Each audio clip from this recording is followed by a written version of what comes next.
if you're a young man, the fact that you are rich doesn't mean that you have to go with the 20-something when you are 40-something or 50-something. It doesn't have to be like that. Unless you have the capacity to, make sure you do what the young do. Because they are not going to say that, oh, this man is 60, so I'm going to take it slow. No, they want what the young men want. They will take your heart to the realms of the 20s. My goodness.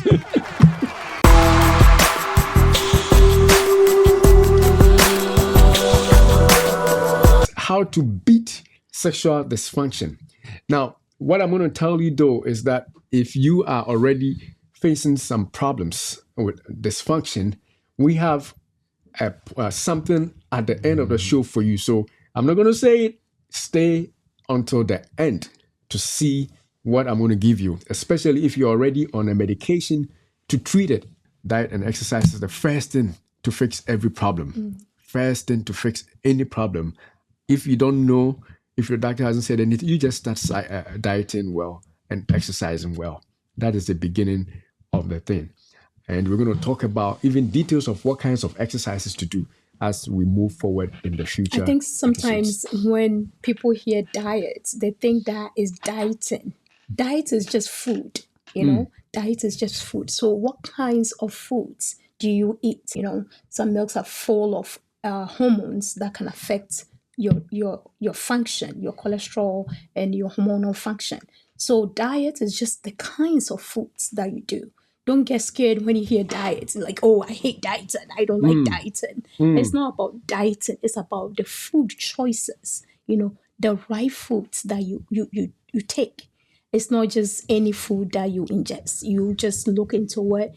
You read the amount of salt, the level of salt, the sugar content before you go. LDL amount. Yeah, you go around and buy, the kinds of foods which we are going to dip deep into as we continue this series. So just stay with us and we will help you so that you can make all the right choices when it comes to diet. Before we get there, we just want to mention that is just one aspect of how to treat those sexual dysfunctions: diet and exercise.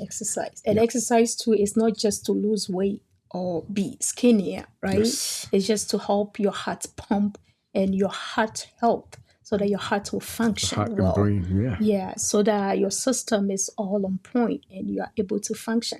Sometimes it even affects your mood. Exercise do affect your mood for the definitely. day. Mm-hmm. So people hear exercise, they're like, no, I don't have time. I don't even have time. I don't want to lose any weight. I'm okay.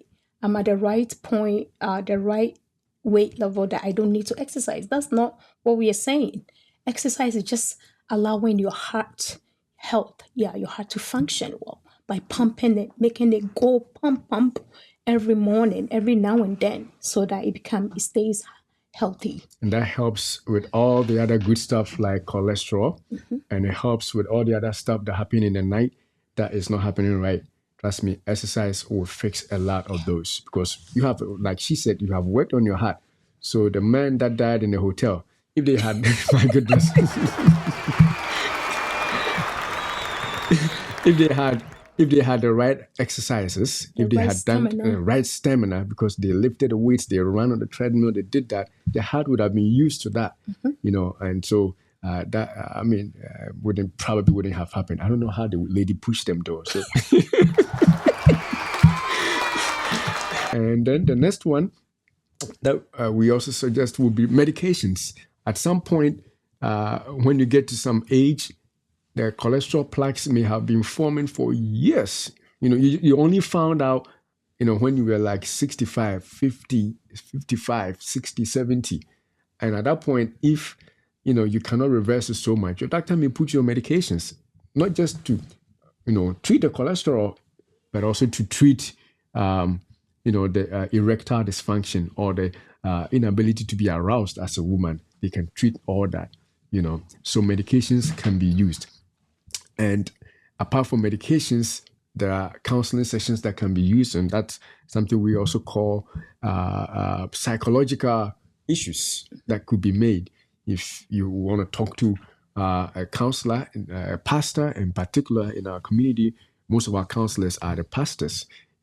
Suffice to say that some people don't trust them And because of that, they don't tell or share their problems. But if you cannot trust your pastor, at least find a professional counselor who will guide you through the ins and outs of how to deal with erectile dysfunction or female sexual irresponsiveness, not responding. So as for you, it just happens because you have to do it because you don't feel anything. All those things could not only be psychological, it could also be cholesterol. And seeking professional help will be the way to go. An apostle saying that God bless you, stay in your lane. Don't go for the young ones. My goodness. My goodness. If you're a young man, the fact that you are rich doesn't mean that you have to go with the 20 something when you are 40 something or 50 something. It doesn't have to be like that. Unless you have the capacity to, make sure you do what the young do. Because they are not going to say that, oh, this man is 60, so I'm going to take it slow. No, they want what the young men want.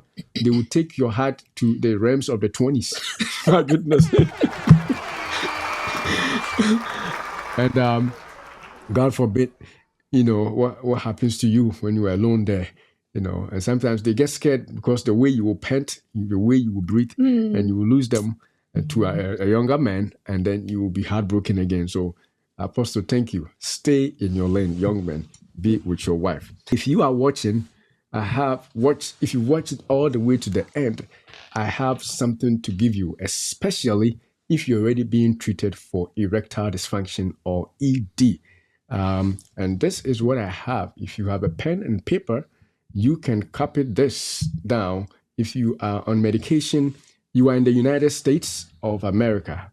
It won't work if you are anywhere else. If you are in the US and you are, at some age and the doctor has prescribed ED medication for you and your insurance doesn't pay, which I know a lot of insurances don't pay. This is a coupon code that you can write and give to your pharmacist. In the US only, it won't work anywhere else. And it will save you a ton of money. Instead of saying that I can't afford it, I won't buy it, this may make it so cheap that you can afford your medication. And this is a drug rep that brought this to me, and I helped a few patients, and I was blown away how the drug became cheap for them. But you have to have a prescription from a doctor, and your insurance must not pay for it for this coupon to work for you.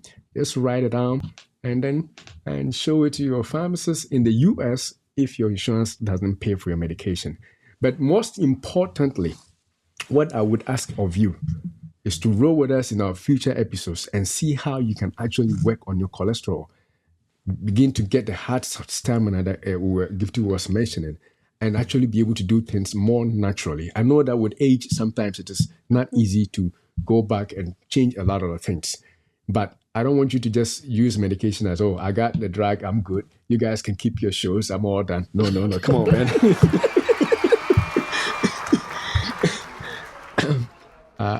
No, that's not what we say. We're saying that if you have to be on medication, try this, and your insurance doesn't pay, you may get some break with this given to your pharmacist in the USA. All right. And I think you were saying something that, so if you are on this medication that you need this coupon to use, it means that there is a sign that it can lead to heart problems too. Heart problems too. So you have to take the levels very serious. If the doctor is saying that your LDL is too high, and you have to do something about it, it's very important that you try and do something about it, because you can use the medication to fix that ED, the erectile dysfunction. But what about your heart? What about your heart? What about your heart? Take your medications. So you have to take it very seriously, because it means that the arteries are not functioning well, the blood is not flowing through, and if it's happening down there, it's likely it's happening up there. So you have to make sure that you balance it out and you take this very serious and do something about it if it's too high. My goodness, that's a good point. That is a good point. Good point. Very good point. Yes. If you are taking medicine for ED, don't just stop there. Like she said, as a matter of fact, they are saying that when you see ED, it already means that you have other blockage or narrowing in other parts of your body, especially in your heart. Yes. And so when the doctor writes a prescription for ED or erectile dysfunction, ask them, what about a prescription for my cholesterol in my heart? Because it is there. All right. And all they got to do is to do a test and they will find out. Now, if they do a test and your cholesterol numbers are normal, then your ED may not be from the cholesterol portion. It may be the psychological one, in which case you can treat it psychologically also. Comment, like, subscribe, follow, give stars, visit our merch store and buy some stuff to support us. Any of these things, all these things are free.